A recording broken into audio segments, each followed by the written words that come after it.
Thank you. Guy stole my clarinet bit. All right. Well done, by the way. Let's hear it for the clarinet, huh?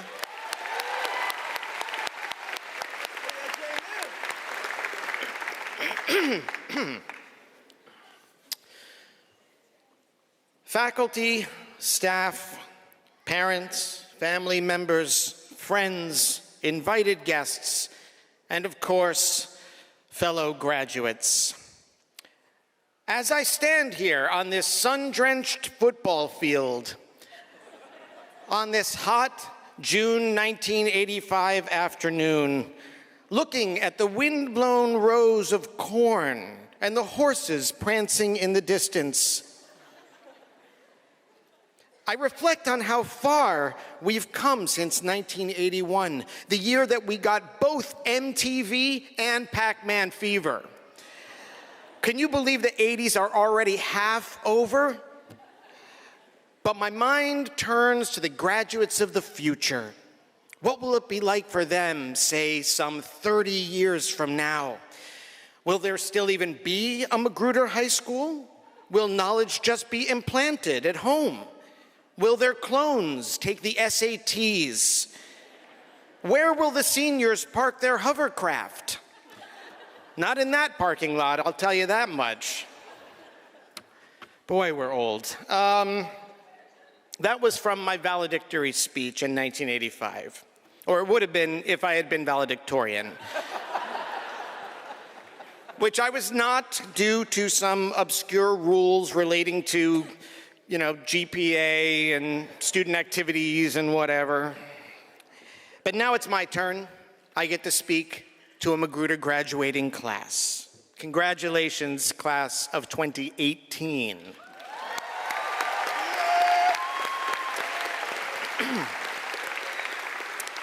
And I have to say, since I got asked by Lucy and Mrs. Webster to speak, the years have just melted away, and I feel like I'm right back in the halls of Magruder again. And not much has changed, really. I mean, for example, I had this assignment for like 4 months, and I procrastinated to the last minute, and I had to pull an all-nighter just to finish the thing.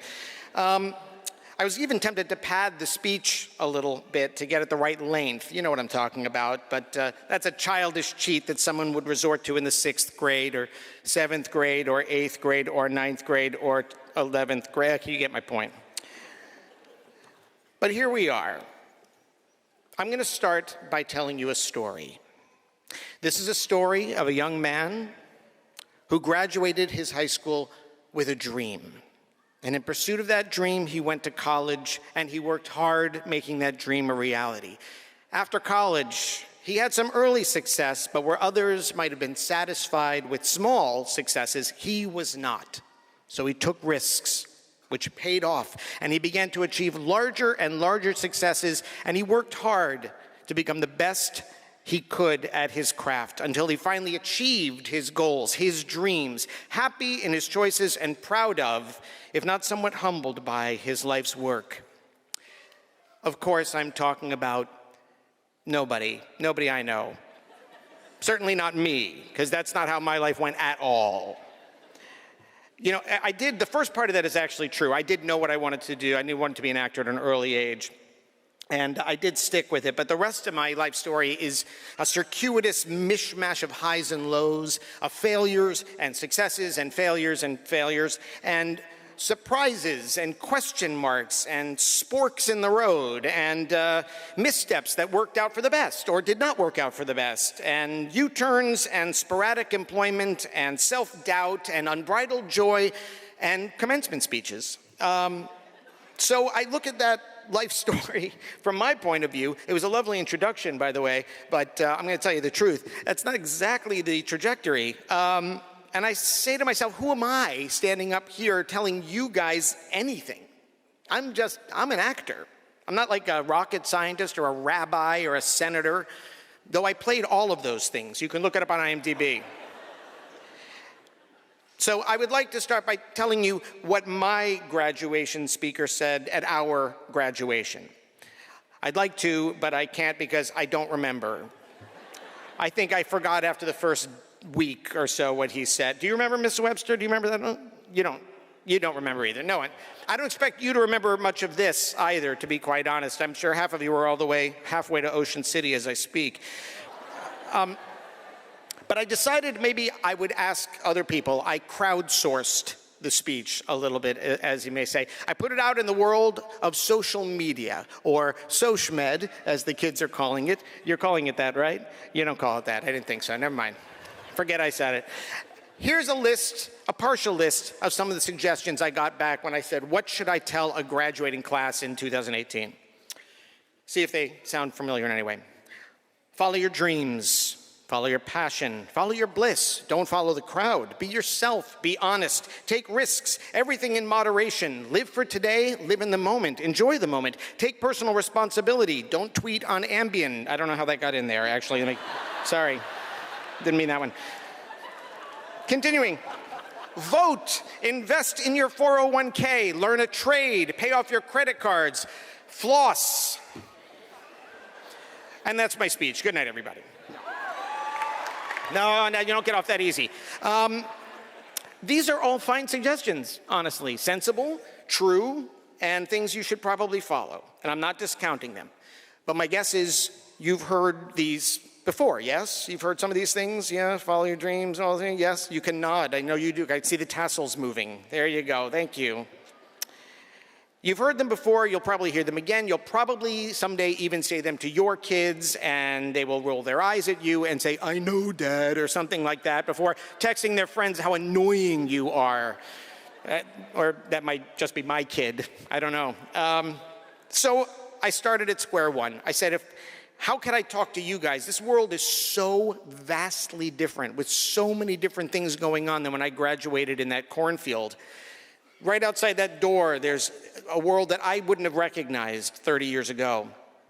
So I can't give you advice on life, but I can give you advice on the one thing that I do know, which is being an actor. You laugh. As an actor, I think you would laugh, yes.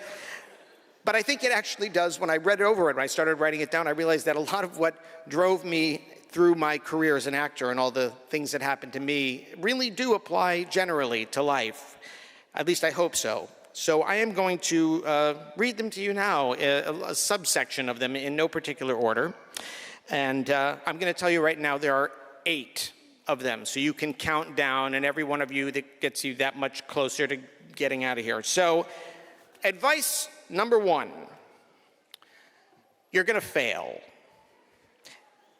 It's true, and it's not a bad thing. In my profession, if I fail 90% of the time, I'm a success. That's how it works for me. For every role you've seen me do on television, there are 9 that I don't get, which is considered a success in my business. It's hard doing that. It's hard dealing with the rejection. It's hard turning around and going back and putting yourself on the line again. But all these failures led to opportunities. Not like, window closed and a door open type of opportunities. No, sometimes there were no exits to the room at all. But what I got were opportunities to look at myself and question what I was doing, why I made certain choices. Did I want to continue being an actor? And there were times that was in doubt. It taught me what I was made of and how I could adapt to the changes and grow. If everything would have gone as planned, I would have been much, much poorer for it, and I probably wouldn't be speaking to you here today. So I hope you fail early and often, knowing that failure is not only inevitable, it's actually really, really useful if you know how, in ways that you cannot begin to imagine. So don't worry about failure when it happens. Number 2, say yes. To friendships, to experiences, to travel, to love, to things unknown. Yes is the most powerful tool in your toolbox. Used properly, yes leads us to new experiences, scientific achievements, emotional growth. Used improperly, it leads to eating Tide Pods for YouTube. The word yes is like any tool. It needs to be wielded with respect and responsibly, or you could hurt yourself. But I'm talking to say, when you say yes to the world, when you say yes to being involved in the world, you're saying yes to connecting, to interacting with the world and the people around you, and participating fully in your life, even if it's uncomfortable. You got that? Thank you. Well said. Thank you very much. You all got in there. So number three, don't plan, at least not too much. There's an old stage adage as an actor that says, bring in a brick to a scene, not a cathedral. So when things are overwhelming, we want to look at the grand weight of everything around us, what we're supposed to achieve. But when we really think about it, the best way to move forward if you're stuck underneath this giant cathedral is focus on the task at hand. That's your brick. Work with one brick, then work with another brick. It's easy to get stuck in your head about what your cathedral is supposed to look like when it's finished in like 10 or 20 or 50 years down the line. But there's no supposed to be's in life. No one design, and anyone who tells you that there is living in a very tiny prison of their own making and has no business telling you anything. Work with your bricks. The cathedral will present itself. Number 4, carve things in sand, not stone. We spend a lot of our lives defining ourselves. I am an actor. I am a writer. I am a director, a musician, a son, a father. We define ourselves as parents, children, teachers, students, liberals, conservatives, Americans, religious, non-religious. It feels good to define yourself. You belong to a category, a group, a subset. But all these definitions are ultimately roles that we play in the movie of our lives. They're labels. And the danger of labels is if you're not careful, they become limitations. We get trapped by them. So they keep us from opening up to who we really are underneath those labels, which is you. So you may be a you that goes to church, that works as an artist or a teacher or a lawyer.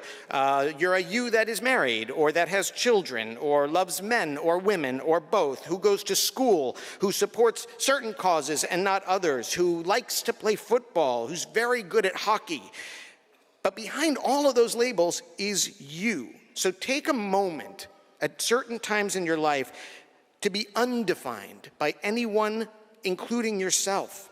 Check yourself every once in a while. Just check yourself for labels. Anything that starts with I am, and remove them.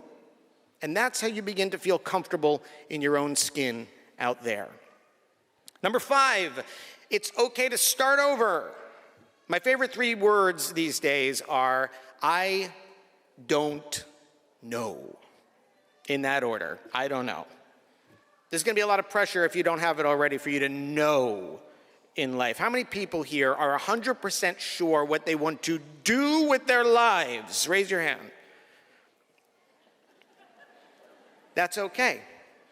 For those of you who are at 70%, that's okay. 50%, that's okay. 0%, that's okay. What do you want to do with your life? I don't know. That's okay. What's your major going to be? I don't know. It's okay. It's scary because people want you to know. You want to know. But if you breathe and you sit with it and say yes to certain things, the answers will present themselves. And by the way, for those of you who know, those people who put their hands up, guess what? You can change your mind. It's really allowed. Despite what you've heard, life is long. You get as many do-overs, flip scripts, U-turns, and fresh starts as you want. It's your movie, nobody else's. Number 6, prepare to be lucky. I'm going to tell you right now, you guys are already lucky. All of you, everybody here. You were raised in a county that believes in good public schools. You had supportive teachers. You're in a country that, for all its faults, and we can discuss that at another time, is relatively wealthy and safe and free, relatively. So luck is part of your life already, and luck will continue to play a huge part in your life. There's not a lot you can do about it. It's not your choice, the luck. But there's one thing you can do, and that is you can increase your chances of being lucky. And that's where the hard work comes in. Because the more prepared you are, the more opportunities you will get to be lucky. Now, you're going to see a lot of people that get lucky without the skill or the hard work or the talent. Happens all the time in my business. See the Kardashians. You can't do anything about that. All you can do is increase your chances. So, Put in the effort. The more effort you put in, the more your arms open wider and wider, and the more chances you have that luck will find you. Number 7, don't walk out in the middle of a play. No matter what you do and how much you prepare and how lucky you get, things go bad. Plans, relationships, jobs go belly up. Things don't work out as expected. Life will be unfair to you in a million different ways, big and small. But don't go anywhere. Don't leave the scene because of that. Because things change. They get, if not better, they get different. And you want to stick around and see that. So when times are tough, stay on the stage. If you stick around long enough, the scene will inevitably change. And lastly, number 8, nobody knows anything. Everyone, including me, is making it all up as we go along. In the theater, someone once told me that when a playwright writes a play, they know everything about the script. At that moment, the playwright knows the characters, the theme, the plot, and then she hands it to a director, and that director knows a little bit more about that script. And he hands it to the actors, and the actors know a little bit more than the director, and the actors perform it for an audience, and the audience knows more than anyone else. And you're my audience. So I guarantee that you're going to know more than me. At least I certainly hope you will, if you don't already.